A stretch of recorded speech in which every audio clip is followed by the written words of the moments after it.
Tiempo. Para muchos es un aliado, para otros un villano. ¿Dónde está la diferencia? En promedio vivimos 78 años. ¿Qué hacemos durante este tiempo? Especialistas afirman que, sin interrupción, dedicamos 17 años al trabajo, pasamos 6 años estudiando, 9 años en Internet y 4 años desplazándonos de un lado a otro en medio del tráfico. También realizamos actividades biológicas, como los 28 años que pasamos reponiendo energías, 4 años para consumo de alimentos y 2 años para cuidados personales. ¿Tiempo libre para hacer lo que nos gusta o estar en familia? 8 años. Y para Dios, ¿sabes cuánto tiempo pasamos con Él? Apenas 1 año. ¿Cuáles son tus prioridades? La diferencia está en ti.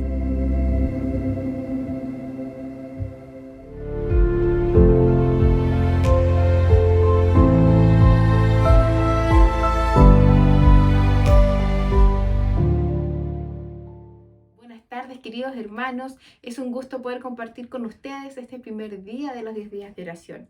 Aquí nos encontramos como familia Urrutia Araneda para poder dar el vamos a este primer día de estos hermosos 10 días donde vamos a poder orar, ya sea por nuestros amigos, nuestra familia, por algún pedido especial que tengamos, por algún trabajo, alguna inquietud que tiene nuestro corazón.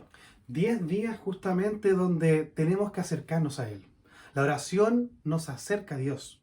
Y para eso nosotros, en ese caso, somos más fuertes con Él. Amén. Podemos empezar este año académico, este año de laboral, este año para algunos estudiantes también, cercano a Él. ¿Por qué no? Que este día jueves en la tarde, nosotros podamos acercarnos más a Él en estos 10 días de oración. Luego de estos 10 días de oración, se viene algo también, un día sábado. El día sábado también es de ayuno, para los que también quieran. Si algo que nos distrae muchas veces pueden ser las redes sociales, nos pueden ser también videojuegos, pueden ser algunos aspectos también donde Satanás busca que nosotros estemos más lejos de Dios y más cerca de Él. Por tanto, es importante que nosotros oremos. Mientras más oramos nosotros, más fuertes somos y mejor nos va en todo sentido. Vamos a orar para comenzar. Querido Dios que estás en el cielo, te queremos pedir especialmente que tú estés en esta reunión, que tu Espíritu Santo también llenes al predicador de esta tarde, Señor, que tú puedas también acompañar a cada uno de los que están acá en este momento, escuchando, viendo también este programa de los 10 días de oración. Que sea una bendición, en el nombre de Jesús. Amén. Amén. Importante, hermanos, que no olvidemos que los nombres que vamos a poner en oración, tenemos una posibilidad de colocarlos en un link, ¿ya? Vamos a pedirle a nuestros compañeros, nuestros amigos, nuestros hermanos de clase de escuela sabática que nos compartan ese link del que va a ser para luego poder publicarlos y poder estar orando todos estos días por él. El tema de hoy se llama La solución de Dios a nuestros problemas. Y antes de escucharlo, vamos a...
regreses triunfador, llévame salvo a tu mansión, contigo venceré.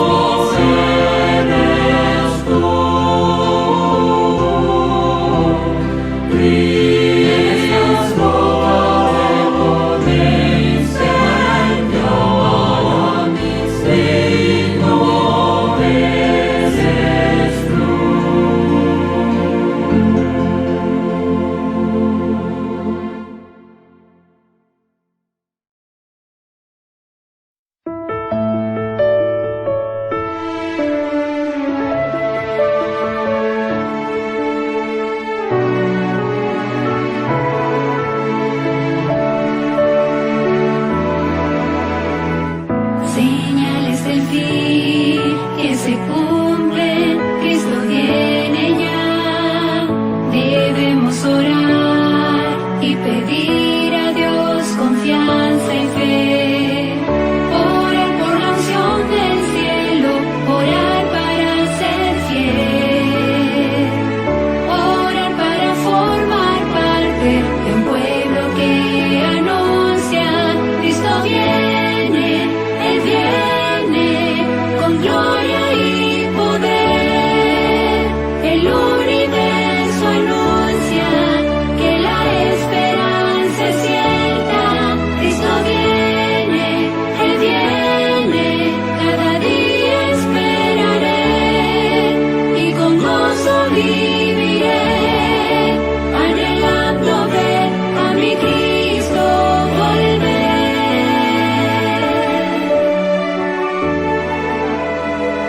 Señales del fin que se cumplen, Cristo viene ya. Debemos orar y ser firmes en la palabra de Dios. Orar para recibir el sello del Señor. Orar para que en las pruebas los principios se mantengan. Cristo viene, Él viene con gloria y poder. El universo anuncia que la esperanza es cierta. Cristo viene, Él viene, cada día esperaré y con gozo viviré, anhelando ver a mi Cristo volver. Cristo viene, Él viene con gloria y poder. El universo anuncia que la esperanza es cierta. Cristo viene, Él viene, cada día esperaré y con gozo viviré, anhelando ver a mi Cristo volver. Anhelando ver a mi Cristo volver.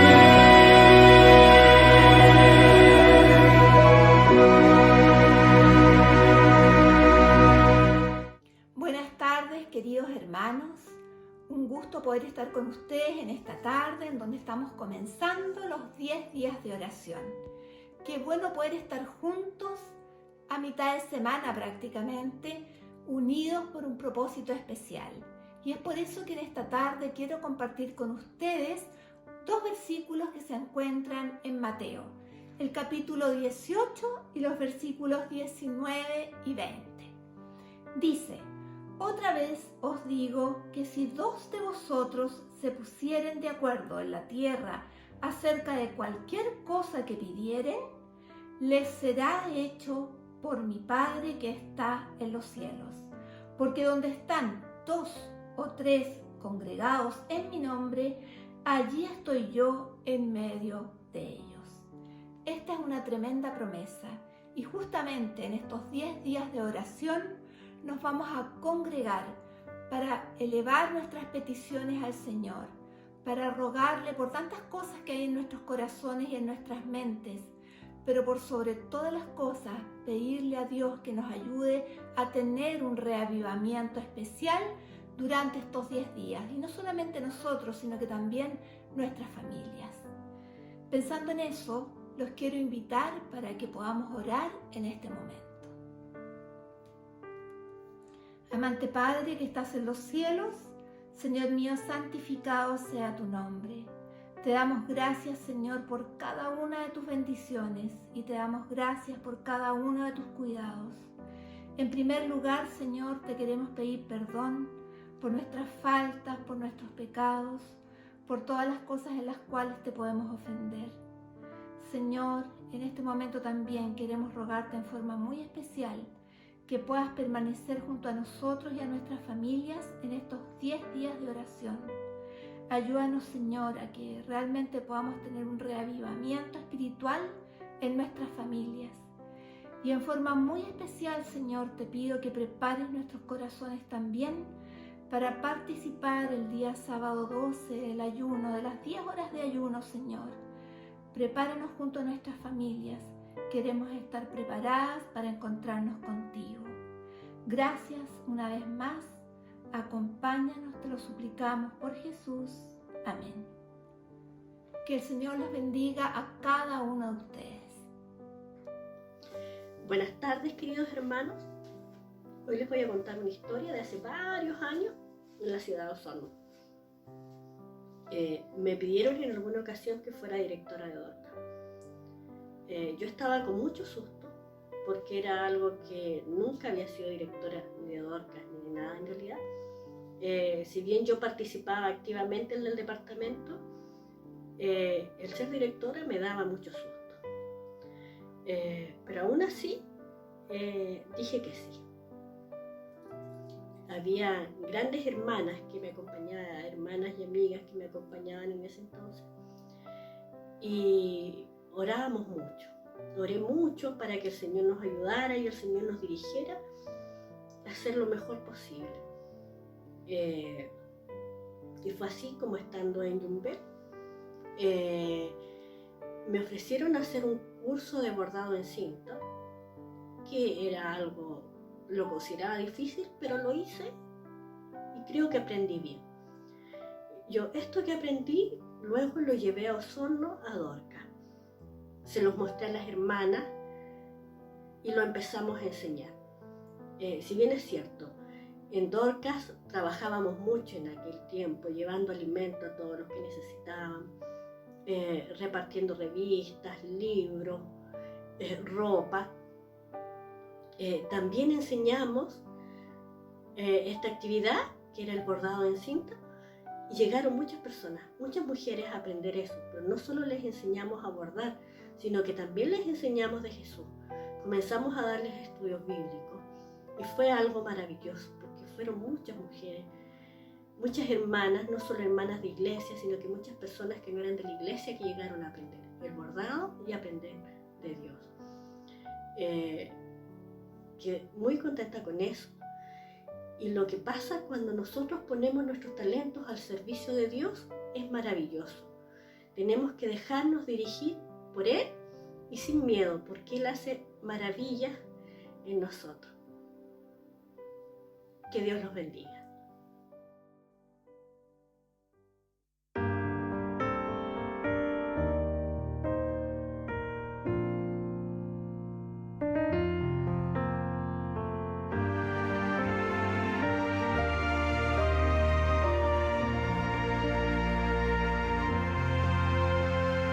Escucha, Señor, considera mis pensamientos, Santo Espíritu. Te abro mi corazón, tú sabes oír todo mi ser, te busca, te anhela, pon la unidad que obre en mí tu voluntad. Oremos por la lluvia celestial, que Dios derramará a su pueblo. Oremos por una vida espiritual en donde el Señor sea Dios. Oremos por la unidad, por una entrega real, que la esperanza sea ver a Cristo volver.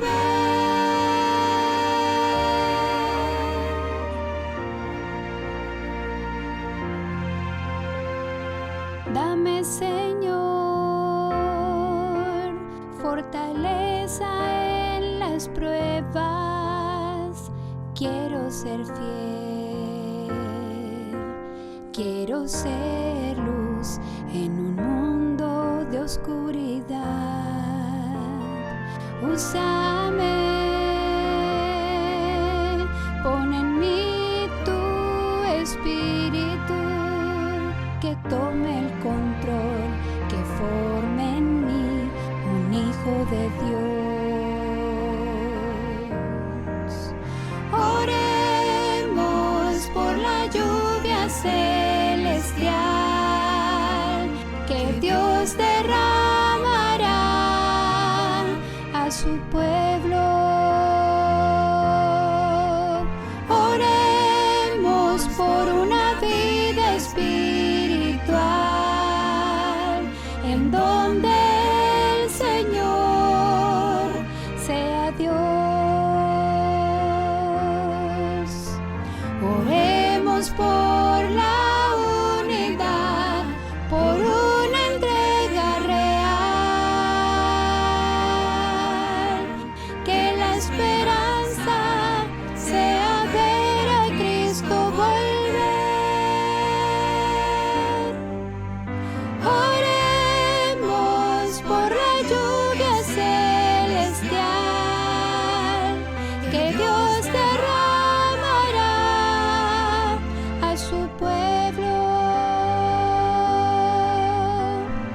Oremos por la unidad, por una entrega real, que la esperanza sea ver a Cristo volver. Oremos por la unidad, por una entrega real, que la esperanza sea ver a Cristo volver, que mi esperanza sea ver a Cristo volver.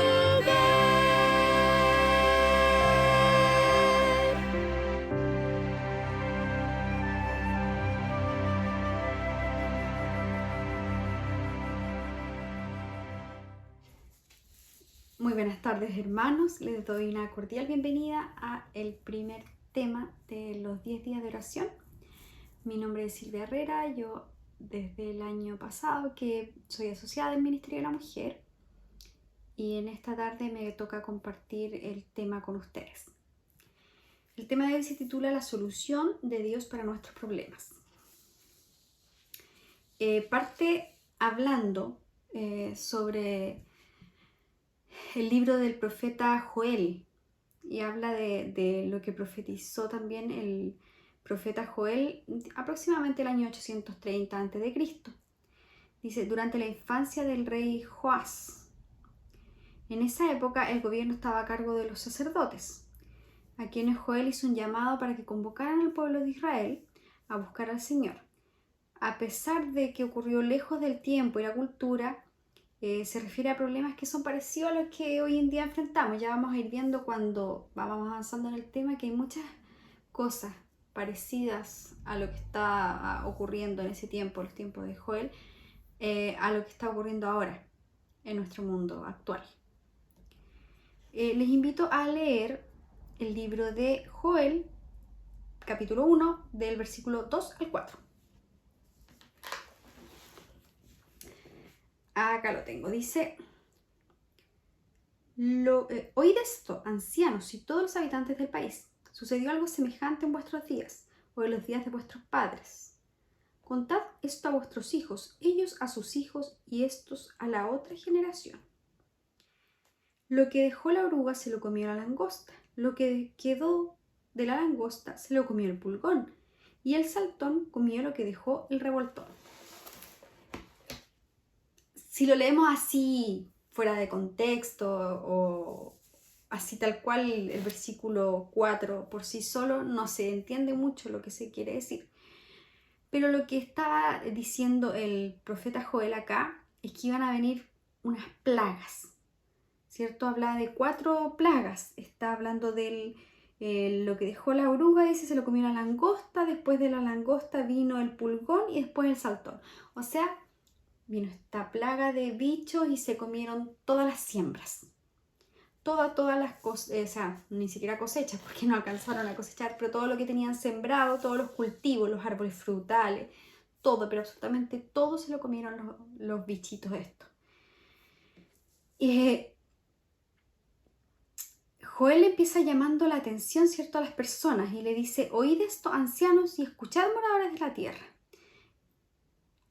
Y les pregunta, ¿ha acontecido esto en vuestros días?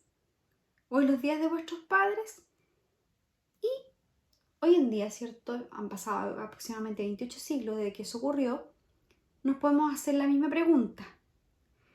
Y muchos también de nuestros ancianos dicen que, bueno, que ellos no habían visto nunca comportamientos como lo que se está viendo ahora, que ellos no lo habían visto nunca antes, que no habían precedentes, ¿cierto?, de los acontecimientos actuales. El mundo pasa constantemente por eventos, por incidentes, ¿cierto?, que dejan consecuencias masivas. Los acontecimientos que ocurrieron hace poco quedan en nuestra memoria fresca y los contaremos a nuestros hijos y los hijos nuestros probablemente se lo cuenten a sus hijos y probablemente no.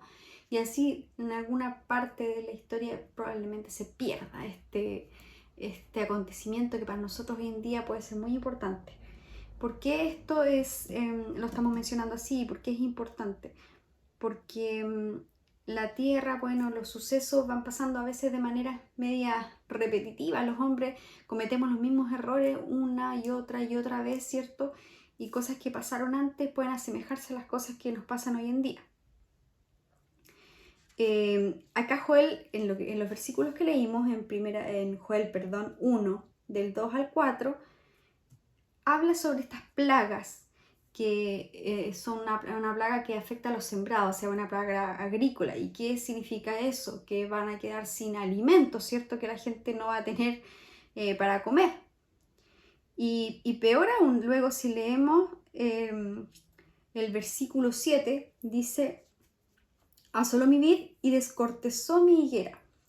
Del todo la desnudó y la derribó y sus ramas quedaron blancas. O sea, no quedó ni una sola fruta. Y luego de todas estas plagas, de todos estos bichos que azotaron al pueblo de Judá, vino una sequía muy muy grande. Leamos lo que dice el versículo 12. Dice, la viña está seca y pereció la higuera. El granado también, la palmera y el manzano, se secaron todos los árboles del campo, por eso se extinguió el gozo de los hombres. O sea, me imagino que si a nosotros se nos secara todas las plantas, los sembrados, que no tuviéramos fruta y que después viniera más encima una sequía, o sea, ni siquiera se podía volver a sembrar, cualquiera estaría triste, ¿cierto? Luego de la sequía, ¿qué pasa con la sequía? Lo que estamos viendo ahora, a mí me suena tan conocido toda esta historia. Porque ¿qué pasa con la sequía? Los árboles, ¿cierto?, quedan más propensos a los incendios forestales. Y eso fue lo que pasó acá. Luego vino el fuego y devoró todos los pastos y las llamas consumieron todos los árboles del campo. Eso lo podemos ver en el versículo 19. Dice, Señor, a ti clamo porque el fuego consumió los pastos del desierto y la llama abrazó todos los árboles del campo. Imagínense la desolación, o sea, se había perdido todo el alimento de los sembrados y luego se secó todo el pasto, se murieron los árboles porque vino el fuego, arrasó con todo Y cuando estos eventos pasan, los animales, ¿cierto? Todo lo que vivían en esos bosques, en esos arbolitos, también se van o se mueren de hambre. Por ende, tampoco tienes animalitos que puedan servirte de alimento en ese tiempo. Los animales silvestres perdieron su hábitat. Las bestias del campo, dice en el versículo 20, braman por ti, porque se secaron los arroyos de las aguas y el fuego consumió las praderas del desierto. O sea, era una tragedia tras otra tragedia tras otra tragedia. Y esta tragedia no solamente afectó a la gente que no creía en Dios, que ahí los amonesta Joel en el versículo 5, dice: despertad borrachos y llorad, gemid bebedores de vino, porque el mosto es quitado de vuestra boca. O sea, ahí le está hablando a los que les gusta el vino, ¿cierto? Le dice lloren, porque ya tampoco hay vino. El problema es que, como les decía, no solamente esto afectó a la gente que no creía en Dios, sino que también afectó a los cristianos. Porque a consecuencia de la sequía y de la escasez de todo, tampoco habían suficientes insumos para los sacrificios. Bueno, como les estaba diciendo, esta sequía y esta desolación no solamente afectó a la gente que no creía en Dios, también afectó a los cristianos, porque no habían insumos suficientes para los sacrificios. Veamos lo que dice el versículo 9, dice: desapareció la ofrenda y la libación de la casa del Señor. Los sacerdotes y ministros del Señor vistieron luto. O sea, el culto a Dios se tuvo que interrumpir por falta de insumos. O sea que también afectó a la economía espiritual, por decirlo de alguna manera, ¿cierto? Afectó a todas las personas que adoraban a Dios, porque ya no habían insumos suficientes para hacer los ritos del santuario. Producto de esto, ¿cierto? Joel dice que la gente dice: llora como tú, joven vestida de cilicio, por el esposo de su juventud. O sea que con tanto infortunio es como cuando una novia, ¿cierto? Está por casarse y se le muere el novio, y en vez de estar celebrando en una fiesta, tiene que estar en su funeral. Las personas que trabajaron en el campo no pudieron disfrutar de sus frutos y tampoco pudieron volver a sembrar. La sequía se llevó absolutamente todo. No sé si a ustedes les pueden hacer la analogía o les suena un poco con lo que estamos viviendo hoy en día. Se habla todo momento de crisis ambiental, cambio climático, ¿cierto? Crisis de agua, sequía, lo estamos escuchando a cada rato. Podría venir una crisis de abastecimiento, se escucha de repente también. Las crisis económicas, por ejemplo, ahora mismo, producto de esta guerra, todo el mundo dice que van a subir los precios de todas las cosas, de que puede venir una crisis económica muy grande. Como podemos ver, tampoco es tan diferente lo que nos pasa a nosotros hoy en día con lo que pasaba en los tiempos de Joel. Entonces el mensaje de Joel también es válido para nosotros. Joel vivió las crisis y sus consecuencias a la salud pública, seguridad pública, interna y externa de la nación de Judá. Nosotros todo el tiempo, ¿cierto?, estamos siendo afectados por las políticas internas, externas en nuestro país, ¿cierto? Lo que viene afectando en nuestro bolsillo. Muchas veces, no sé, sube la inflación, ya te alcanza menos para comprar cosas, o la gente puede perder su trabajo. O sea, hay muchas cosas que se parecen a lo que le pasó lo que pasó en los tiempos de Joel. Pero aún así Dios le presentó la solución infalible, dice, para superar todos los días difíciles, que es lo mismo que hoy en día nos ofrece a nosotros. La fórmula divina que se aplicó en esos tiempos, o que Joel presentó a la gente de esos tiempos, puede ser aplicada hoy en día, porque el Dios que tuvo misericordia del pueblo de Judá en el siglo IX, antes de Cristo, tiene misericordia de nosotros y quiere estar con nosotros en las tribulaciones y que enfrentamos en este conturbado siglo XXI después de Cristo. ¿Cuál es la solución de Dios? Nos hacemos constantemente la pregunta: ¿por qué existe el sufrimiento? ¿Por qué las personas se enferman? ¿Por qué hay guerras? ¿Por qué hay dificultades? ¿Por qué hay tragedias? ¿Por qué hay víctimas inocentes, ¿cierto?, ante cosas que a nosotros nos parece que que fueran injustas. ¿Por qué tenemos que pasar por pruebas? Seguramente usted ya se hizo alguna vez estas preguntas, pero la búsqueda de las respuestas y otras parecía puede ser que se le haya nublado, ¿cierto?, la mente, una nube de preocupación. Todos nos hemos hecho esas preguntas alguna vez y la verdad es que muchas veces no tenemos la respuesta. Pero no tenemos que olvidar que Dios nos ama y que Él nos orienta en medio de toda esta incertidumbre. Él no solo nos revela el origen de los males, sino que también nos da la salida para estos problemas. En los días del Joel, las tragedias fueron las plagas, ¿cierto? La sequía, el desabastecimiento, la hambruna, por ende, que Dios había previsto con mucha anticipación y que dice, si su pueblo no fuere fiel al pacto que había entre el Creador y las criaturas, entre el Salvador y las personas que necesitaban salvación, quitaría la protección y vendrían las tragedias. Veamos lo que nos dice Deuteronomio 28:38. Dice así: echarás mucha semilla en el campo y cosecharás poco, porque la langosta lo consumirá. Estamos leyendo en Deuteronomio, no estamos leyendo Joel. Y esto fue escrito mucho, pero mucho tiempo antes de que el profeta Joel dijera su profecía. O sea, Dios ya había anunciado, ¿cierto?, a su pueblo que si se apartaba del pacto iban a venir problemas, iban a venir penurias, iban a venir plagas, etc. También les dice que toda la arboleda y el fruto de tu tierra serán comidos por la langosta, los cielos sobre tu cabeza serán broche y la tierra debajo de ti hierro. Dará Jehová por lluvia a tu tierra polvo y ceniza. De los cielos descenderá sobre ti hasta que perezcas. En el versículo 23 y 24. En resumen, ¿a qué le echamos la culpa de todas las tragedias? Al pecado, ¿cierto? Dios hizo un pacto con Adán y Eva.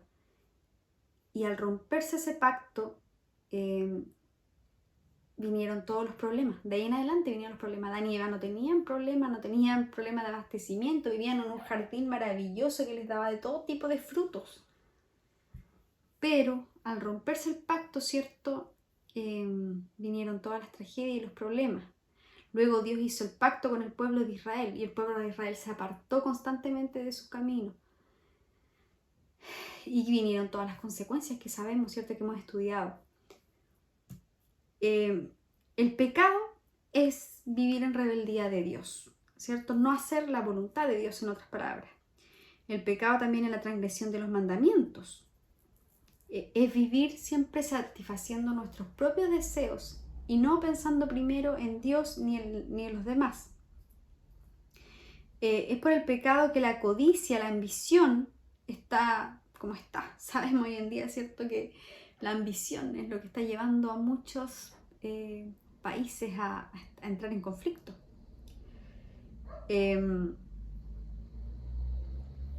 Todos sufrimos por el pecado, sufrimos las consecuencias de nuestros pecados y también somos víctimas de los pecados de los demás.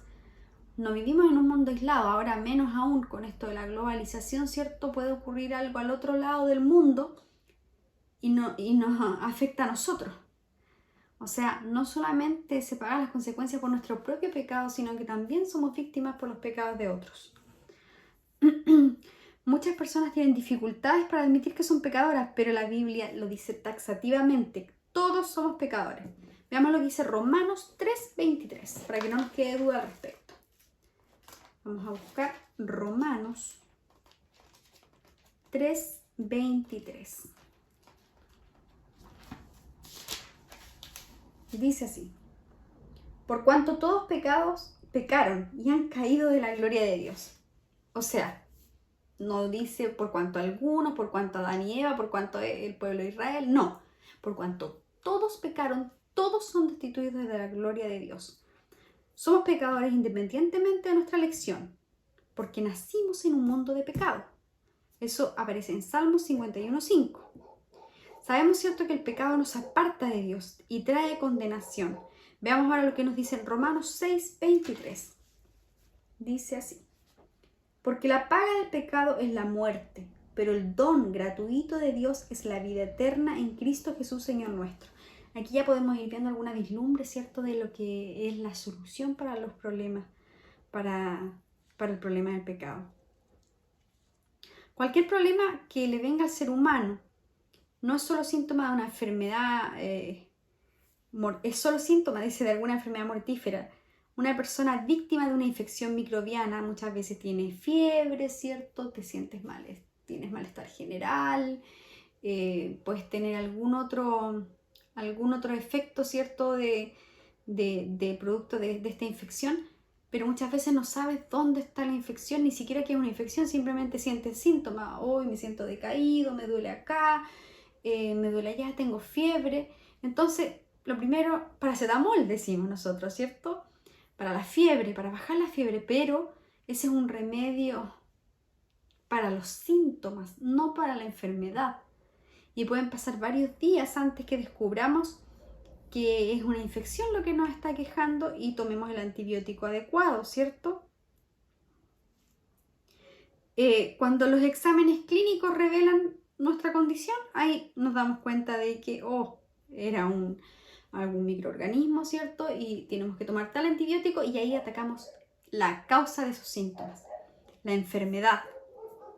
De la misma manera, cualquier solución para los problemas humanos no trae problema no ataca, digamos, el problema de nuestra naturaleza pecaminosa. O sea, nosotros, cualquier solución que podamos buscar de los problemas, por ejemplo, si tenemos, no sé, una crisis económica, o perdemos el trabajo, qué sé yo, buscamos un trabajo nuevo, o vamos en ayuda a algunas personas que puedan faltarle el alimento, pero nada de eso va a sanar de raíz el problema. No significa que vamos a vivir felices por siempre porque encontramos un nuevo trabajo, o que las personas que fuimos en ayuda con alimentos no les va a volver a faltar el alimento, ¿cierto?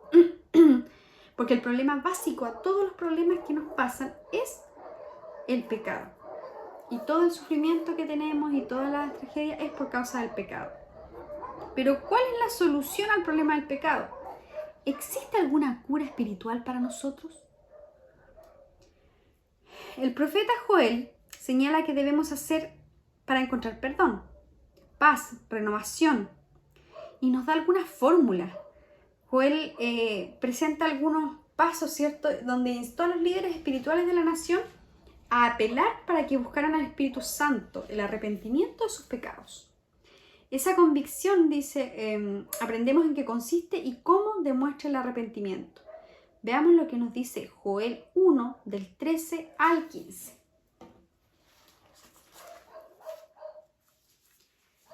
Dice así: ceñíos y lamentad, sacerdotes, gemid, ministros del altar, venid, dormid en silicio, ministros de mi Dios, porque la casa de vuestro Dios ha sido sin ofrendas, sin libación, pregonad ayuno, llamad a la congregación, congregad a los ancianos y a todos los habitantes del país en la casa del Señor de vuestro Dios, y clamad al Señor. ¡Ay de ese día! Porque está cerca el día del Señor, que vendrá como devastación por el Todopoderoso. Eso es lo que le dice el profeta Joel, ¿cierto?, al pueblo de Judá en ese tiempo. Entonces, ¿cómo podemos traducir esta fórmula, por decirlo de alguna manera, que da Joel en estos versículos? Primero, te dice humillación. En aquella época, ¿cierto?, la gente humilde vestía con unas telas que eran bien ásperas, que eran como parecidas a saco. Entonces, lo primero, las personas cuando se humillaban, cuando sufrían alguna afrenta, se vestían con estas ropas ásperas, con esta ropa de saco. O sea, había una humillación. Ellos reconocían su condición y se vestían de esta manera humilde para mostrar humillación. Y de esa manera, ¿cierto?, reconocen como miserables por su pecado. Luego también les dice que hay tristeza por el pecado. El arrepentimiento normalmente, ¿cierto?, debe ir acompañada de tristeza o repugnancia por el pecado. O sea, hay una idea, una sensación en nuestro interior de querer salir de esa condición de pecado, ¿cierto? Somos especialistas en lamentar nuestras infelicidades, quejarnos, pero eso no lleva a la solución del problema. Tenemos que mostrar todo el tiempo ese arrepentimiento genuino que lleva a odiar el pecado. Luego dice el reconocimiento de la insuficiencia humana para resolver el problema del pecado. Una de las causas por las que el pueblo de Judá debía lamentar era porque quitada es de la casa de vuestro Dios la ofrenda y libación. Eso lo leímos en el versículo 13. Sin ofrenda no podían llevarse a cabo los ritos. Estos ritos que representaban tipológicamente el perdón de los pecados. La hambruna era tan grande que no sobró para llevar como ofrenda a Dios al santuario. Nosotros también necesitamos reconocer nuestra carencia espiritual, que es tan grande que no tenemos nada que presentarle a Dios. O sea, ¿qué podemos hacer nosotros para presentarle a Dios? No hay ni todas nuestras buenas obras, ni toda nuestra, nuestra alabanza, nuestro arrepentimiento. No hay nada que nosotros podamos hacer para librarnos del pecado. Sin embargo, eso no nos deja, no es que vaya a ser esto una mala noticia, por decirlo así. Simplemente Dios nos va a dejar a nuestra merced para saber si nos podemos arreglar por nosotros mismos. No, Él nos ofrece la solución, ¿cierto? Dios mismo fue y vino a morir por nosotros para poder liberarnos de la paga del pecado, que es la muerte. También nos dice Joel que podríamos hacer, dice, disciplinas espirituales. Y ustedes dirán, ¿qué es eso? ¿Disciplinas espirituales? Y acá nos explica que son prácticas que hacemos y que el Espíritu Santo usa para transformar nuestra vida. Interesante, yo no lo había visto nunca así. Y nombra específicamente dos en el libro de Joel, que es la vigilia y el ayuno. La vigilia, ¿cierto?, te habla de permanecer despierto una cantidad de tiempo, una cantidad de horas. Y el significado de eso, ¿cierto?, es poner nuestras propias necesidades básicas incluso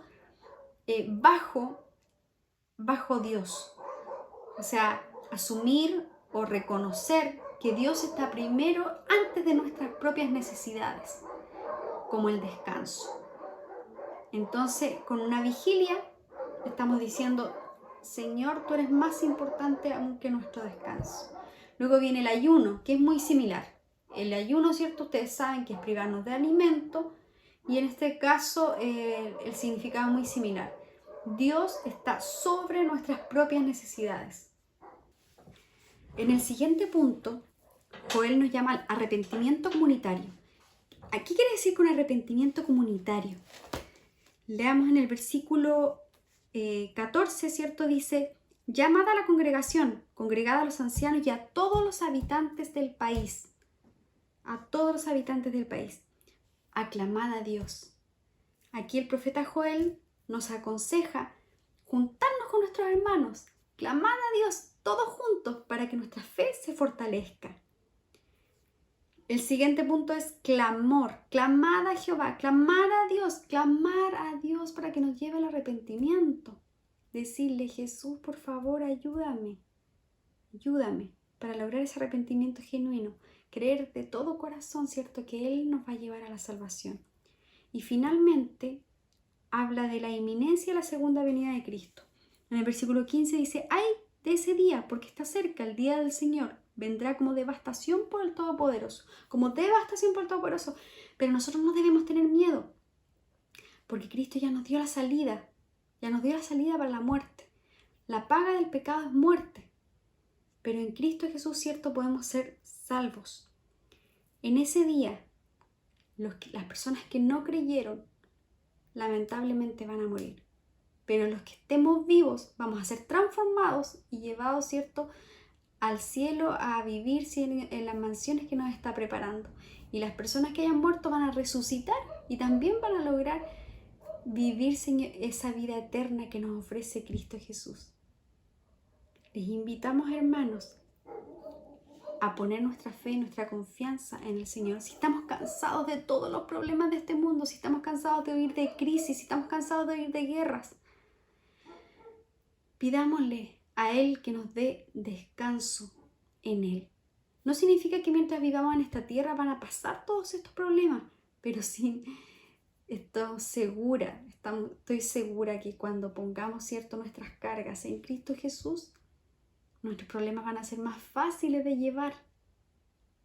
Ya no necesitamos nosotros cargar con todo ese peso, con todo lo que nos agobia, porque podemos tomar todas nuestras cargas y decirle: Jesús, ayúdame a llevarlas. Y Él nos va a venir a nuestro encuentro, va a venir a nuestra ayuda. Busquemos a Dios de todo corazón. Les invito a orar. Padre nuestro que estás en el cielo, Señor, te agradecemos por esta noche, te agradecemos por todo lo que tú nos has enseñado, Señor. Te queremos pedir que nos ayudes a clamar, Señor, con fuerza. Nos ayudes a lograr el arrepentimiento genuino, Señor, a buscar a nuestros hermanos para poder alabarte, adorarte. Que estos 10 días de oración sirvan para el reavivamiento de tu iglesia. Que el día sábado de ayuno y oración, Señor, sea para el fortalecimiento de tu iglesia. Te rogamos, Señor, que tú nos acompañes. En el nombre de Jesús. Amén.